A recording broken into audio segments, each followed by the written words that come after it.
في ناس كتير بتحب تاكلها بس بتفضل اللي هي تجيبها من بره او تاكلها بره عشان بتقولي بيبقى فيها طعم زفاره. النهارده هنعملها بطريقه سهله وبسيطه ومش هيبقى فيها زفاره وطعمها حلو قوي وريحتها كمان بتبقى جباره وقلب البيت. النهارده هقولك على كل التريكات اللي هتطلعها معاكي طعمها حلو ومن غير زفاره.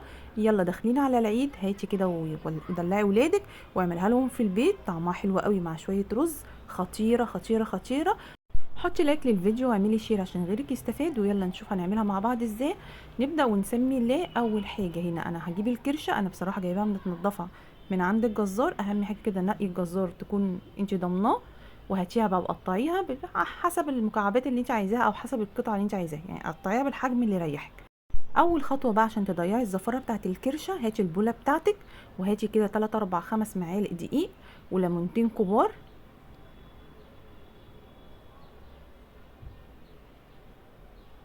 انزلي بقى بكميه الكرشه بتاعتك وغلفيها كويس قوي كده بالدقيق والليمون. انا هنا ما حطيتش ملح. هسيبها كده بتاع حوالي من نص ساعه لساعه. الخطوه دي بتضيع الزفاره، ما بتلاقيش الكرشه فيها زفاره. وبرده هنعمل خطوه تانية، كملي معانا الفيديو للاخر.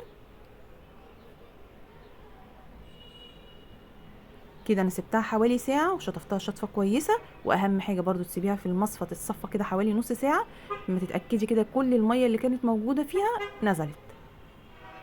حله بقى على النار، حطي فيها كميه ميه مناسبه على قد كميه الكرشه بتاعتك. اول ما تغلي لازم تكون الميه بتغلي معاكي.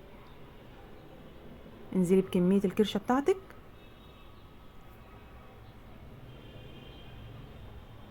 الخطوه دي برضو مهمه قوي. انا هسيبها تغلي غلوتين، مش هخليها تغلي كتير. 5 دقايق بس. اول ما تطلع الريم اللي انت شايفاه في الفيديو ده، امسكي الحله دي كلها وكبيها في مصفى واشطفي الكرشه برضو شطفه كويسه وسيبيها جنبك على الرخامه. هجيب بقى حله تانية وهنزل برضو بكميه الميه المناسبه بتاعتي.